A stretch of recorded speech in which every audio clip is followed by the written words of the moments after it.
Hello' my friend my family, আপোনালোক নিশ্চয় ঠিকেই আছে, ময়ো ঠিকেই আছোঁ। আহকচোন আজি আপোনালোকক এটি নতুন ৰেচিপিলৈ স্বাগতম জনাইছোঁ। এয়া দেখিছেনে, মই বজাৰ গৈছিলোঁ কালি, অলপ ভাতকেৰেলা পাই লৈ আহিলোঁ। এই ভাতকেৰেলাখিনিৰ পৰা মই পকৰি বনাম, খাই বহুত ভাল লাগে। আপোনালোকে ভিডিঅ'টো চাই যাব। যদি ভাল লাগে লাইক শ্বেয়াৰ কমেণ্ট কৰিব আৰু ছাবস্ক্ৰাইব কৰিব বুলি মোৰ আশা থাকিল। এয়া এতিয়া মই বইল কৰিম। এয়া মই পানীত দি বইল কৰিলোঁ, বইল কৰিবলৈ দিছোঁ আৰু তাতে মই শুকান জলকীয়া কেইটামান ঢালি দিছোঁ।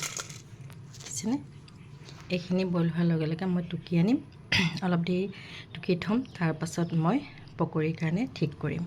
মই কিন্তু আজি পকৰীটো বেচন দি নবনাওঁ, চুজি আৰু আটা দি বনাম। এয়া মোৰ ভাতকেৰেলা বইল হৈ গ'ল, মই এতিয়া ইয়াতে উলিয়াইছোঁ। এতিয়া মই ভাতকেৰেলাখিনিৰ লগত শুকান জলকীয়াই ভাতকেৰেলাই মই বইল কৰিছিলোঁ। এতিয়া এইখিনিৰ লগতে মই মছলাখিনি যি জুতি মিলাম, আপোনালোকে চাই থাকিব।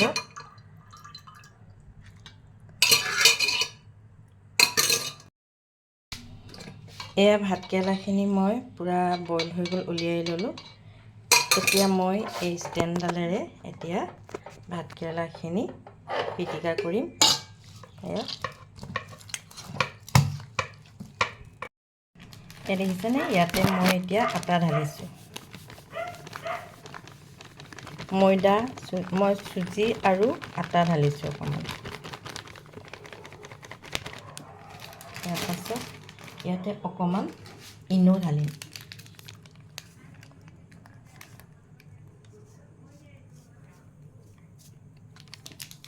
আৰু সোৱাদ অনুযায়ী নিমখ দিম। এতিয়া এই নিমখ, ইনো আৰু আটা দি পেলাই এইখিনি মই মিক্স কৰিম।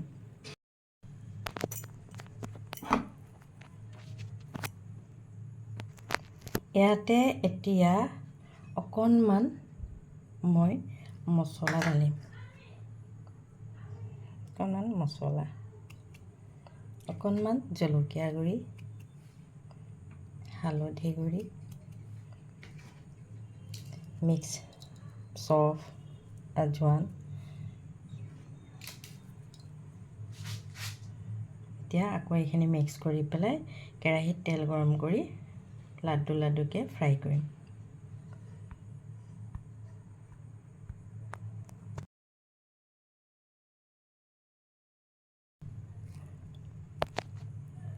এয়া ইয়াতে এতিয়া মই নৰসিংহ পাত দিছোঁ। টেষ্টৰ কাৰণে দিছোঁ, অকণ ভাল লাগিব আৰু চব পৰিছে নহয়। আপোনালোকেও বনাই খাবচোন এনেকৈ। আবেলি সময়ত চাহৰ লগত খাব, ল'ৰা ছোৱালীক টিফিনতো দিব পাৰিব। আৰু বিশেষকৈ আটা দি বনালে একো লোকচান নহয় শৰীৰটোৰ কাৰণে, কিন্তু ময়দা খোৱাটো জনামতে অকণ বেয়া আৰু সেইকাৰণে ময়দা এভইড কৰি পেলাই মই আটাৰে চব বস্তু বনাবলৈ লওঁ। আৰু যিমান পাৰোঁ ধৰি লওক কণী পিঠা বনাবলৈ হ'লেও কিছুমানে এতিয়া ময়দা দি বনায়, মই কিন্তু নবনাওঁ, মই আটা দিয়ে বনাওঁ। কেক বনাবলৈ হ'লেও মই আজিকালি আটা দিয়ে বনাওঁ। ময়দাৰ কথা যি শুনিছোঁ নহয়, সেইটো কাৰণে মই ময়দাটো অলপ ভয় কৰোঁ, এভইড কৰি ৰাখিছোঁ। আপোনালোকে পাৰিলে আটা দিয়ে বনাই খাবচোন, ভাল লাগিব। ইয়াত প্ৰায় পকৰীখিনি হৈ গৈছে, এয়া নমাম মই। ইয়াত আপুনি পিঁয়াজ বেছিকৈ দিলে খাবলৈ ভাল হয়। মই আৰু অলপ পিঁয়াজ কাটি দিছোঁ, অলপ কম দিছিলোঁ, কিন্তু মই এতিয়া আৰু অলপ পিঁয়াজ কাটি দিছোঁ। পিঁয়াজ দিলে বস্তুটো আৰু অকণমান ভাল হয় খাবলৈ। আপোনালোকেও বনাই খাবচোন এনেদৰে, ভাল লাগিব। আবেলি বা ৰাতিপুৱা, আবেলি টাইমত বেছি ভাল লাগে পকৰীজাতীয় বস্তুটো খাই। সেইকাৰণে এইটো ভাতকেৰেলাৰ পৰা বনোৱা পকৰী। আপোনালোকেও নিশ্চয় বনায়, কিন্তু মই বনাই আজি দিছোঁ। আপোনালোকে নিশ্চয় ভাল পাব এই ৰেচিপিটো চাই। আৰু ভাল পালে তাৰ লগতে আপোনালোকে লাইক শ্বেয়াৰ কমেণ্ট কৰিব বুলি মোৰ আশা থাকিল।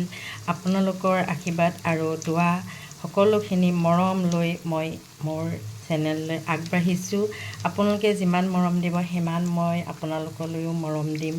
আপোনালোকলৈ নতুন ভিডিঅ' পঠাই থাকিম, আপোনালোকে চাই যাব। এয়া ছেকেণ্ড টাইম দিছোঁ, কি ধুনীয়াকৈ হৈ আহিছে। আপোনালোকে ধনিয়াও দিব পাৰে। আমাৰ আকৌ মোৰ ভতিজাটোৱে ধনিয়া ইমান এইবিলাকত নাখায় কাৰণে নৰসিংহ পাত দিছোঁ, ধনিয়াটো নাই দিয়া। আপোনালোকে ধনিয়া পাতো দিব আৰু হেৰিও দিব, নৰসিংহও দিব আৰু বিলাহীও দিব পাৰে অকণ অকণকৈ কাটি। বিলাহী দিলেও ভাল লাগে। চবেই নাখায় চব বস্তু, সেইকাৰণে দিবলৈ অকণ প্ৰব্লেম হয়। এয়া প্ৰায় হৈ গৈছে। এতিয়া মই লুটি কৰি দিম, হৈ যাব ধুনীয়াকৈ। এয়া মই উল্টা কৰি দিলোঁ। এতিয়া বুজিছেনে ধুনীয়াকৈ হৈ আহিছে, গল্ডেন হৈ গৈছে। গল্ডেন কালাৰ হৈ গ'লে ভাল লাগে। ভিতৰটো কেঁচা কেঁচা নহ'বৰ কাৰণে অকণমান কমকৈ দিছোঁ গেছৰ ফ্লেমটো। গেছটো অকণ কমাই দিলে মানে সেইটোতে ভাল লাগে। সেয়া দেখিছেনে চুজিৰ অকণমান হেৰি আহিছে। চুজি আৰু আটা দি বনালে খাবলৈ মচমচীয়া হয়, ভালো হয়। ময়দাতকৈও ভাল লাগে খাবলৈ। আপোনালোকে ময়দা নিদিয়াকৈ বনাই চাবচোন। আৰু কেতিয়াবা ইয়াতে এটা ডিমো দিব পাৰে। ডিম দি পেলাইও আপোনালোকে ডিম মিক্স কৰি পেলাই বনাব পাৰে। মই গুটিৰে সৈতে দিছোঁ, গুটিখিনি মই পেলাই দিয়া নাই কিন্তু দেই, চব দিছোঁ। এইয়া আজি মোৰ ভাতকেৰেলা আৰু আটা দি বনোৱা পকৰি ধুনীয়াকৈ হৈ গৈছে। আপোনালোকে শ্বেপবিলাক বেলেগ বেলেগ টাইপতো দিব পাৰে। ময়ো দিছোঁ এটা টাইপত, আপোনালোকে গোলকৈও দিব পাৰে, চেপেটাকৈও দিব পাৰে। যেনেকৈ ইচ্ছা তেনেকৈ বনাব পাৰে। আপুনি ভাতৰ লগতো খাব পাৰিব। পাপৰ যেনেকৈ খায়, পকৰি যেনেকৈ ভাতৰ লগত খায়, ঠিক তেনেকৈ খাব পাৰিব। আৰু চাহৰ লগতো খাব পাৰিব, ভাল লাগিব। যদি আপোনালোকে মোৰ এই ভিডিঅ'টো চাই মনৰ পচন্দ হৈছে, তেতিয়াহ'লে আপোনালোকে মোলৈ কমেণ্ট কৰিব, লাইক কৰিব, শ্বেয়াৰ কৰিব আৰু যাতে আগলৈ এনেকৈ নতুন নতুন মই ভিডিঅ' দি থাকিব পাৰোঁ। মোৰ প্ৰায় হৈয়ে গৈছে। এইয়া আজি মই ইয়াতে ওপৰত পিঁয়াজ দি দিছোঁ। দেখিবলৈও ভাল লাগে, খাবলৈও ভাল লাগিব আৰু যোনে যেনেকৈ পায় তেনেকৈ খাব আৰু। এতিয়া মই এখন দেখিছেনে দিলৰ শ্বেপত ৰাখিছোঁ, ভাল লাগিছে নেকি? মোৰ কিন্তু ভাল লাগিছে আকৌ দেই এনেকৈ ৰাখিলে। আপোনালোকেও এনেকৈ পিঁয়াজ চিয়াজ দি চচ দিব। মই চচটো ঢলা নাই, কিন্তু এইটো মই চচ লৈ আছোঁ। যেতিয়া দিম তেতিয়া মানে ঢালি খাম আৰু। এতিয়া খোৱা নাই, খাম আমি। চাহ বনাইছোঁ। ঠিক আছে, আজিলৈ ইমানতে মোৰ এই কণমানি ভিডিঅ'টো সমাপ্ত কৰিলোঁ। আকৌ এটা নতুন ভিডিঅ' লৈ অহাৰ মানসেৰে আপোনালোক সুখত থাকক, শান্তিত থাকক, ভালেৰে থাকক, হাঁহি আনন্দৰে মন উজ্জ্বলিত কৰক। কোনোদিন নাকান্দিব, পৰাপক্ষত হাঁহি থাকিব। কিন্তু মই মাজে মাজে কান্দোঁ আৰু দেই। ঠিক আছে, আজিলৈ আহোঁ। ধন্যবাদ।